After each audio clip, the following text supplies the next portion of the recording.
ಆತ್ಮೀಯ ವೀಕ್ಷಕರೇ, ತಮ್ಮೆಲ್ಲರಿಗೂ ಸ್ವಾಗತ ನಮ್ಮ ಯೂಟ್ಯೂಬ್ ಚಾನಲ್ನಲ್ಲಿ. ವೀಕ್ಷಕರೇ, ಇಂದಿನ ಈ ಒಂದು ವಿಡಿಯೋದಲ್ಲಿ ಕರ್ನಾಟಕ ರಾಜ್ಯ ಸರ್ಕಾರಿ ನೌಕರರ 7ನೇ ವೇತನ ಆಯೋಗದ ವರದಿ ಕುರಿತು ಒಂದು ಇಂಪಾರ್ಟೆಂಟ್ ಅಪ್ಡೇಟನ್ನು ತಮ್ಮೊಂದಿಗೆ ಶೇರ್ ಮಾಡ್ತಾ ಇದ್ದೀನಿ.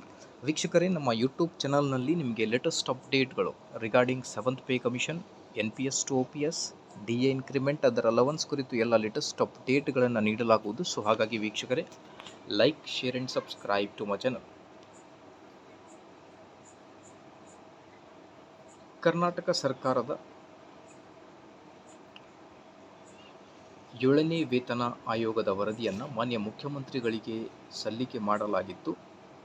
ಮಾನ್ಯ ಮುಖ್ಯಮಂತ್ರಿಗಳು ಆ ಒಂದು ವರದಿಯನ್ನು ಆರ್ಥಿಕ ಇಲಾಖೆಗೆ ರವಾನಿಸಿದ್ದಾರೆ. ಸೊ ಹಾಗಾಗಿ ಕೆಲವೊಂದು ಸೋರ್ಸಸ್ನಿಂದ ಮಾನ್ಯ ಕೆ ಸುಧಾಕರ್ ರಾವ್ ಸರ್ ಅವರ ನೇತೃತ್ವದ ಕಮಿಟಿಯಲ್ಲಿ ಫಿಟ್ಮೆಂಟ್ ಏನು ಕೊಟ್ಟಿದ್ದಾರೆ 27.5%, ಆ ಒಂದು ಫಿಟ್ಮೆಂಟ್ ಏನಿದೆ ಅದನ್ನು ಹಸಿರು ನಿಶಾನೆಯನ್ನು ತೋರಿಸಿದ್ದಾರೆ ಅನ್ನೋದರ ಬಗ್ಗೆ ಒಂದು ಮಾಹಿತಿ ಇರುತ್ತೆ ಆರ್ಥಿಕ ಇಲಾಖೆಯಿಂದ.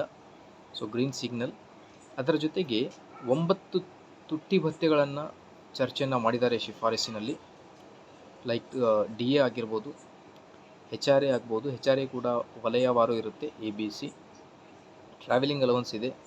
ಸೊ ಹೀಗಾಗಿ ಈ ಥರ ಟೋಟಲ್ ಆಗಿ 9 ಅಲವೆನ್ಸಸ್ ಕುರಿತು ಕೂಡ ಅಲ್ಲಿ ಚರ್ಚೆಯನ್ನು ಮಾಡಲಾಗಿದೆ. ಸೊ ಹಾಗಾಗಿ 7ನೇ ವೇತನ ಆಯೋಗ ಜುಲೈ 1, 2024 ಅನುಷ್ಠಾನ ಆಗಲಿದೆ ಅನ್ನೋದು ಒಂದು ಸೋರ್ಸಸ್ನಿಂದ ಬಂದಿರುವ ಮಾಹಿತಿ.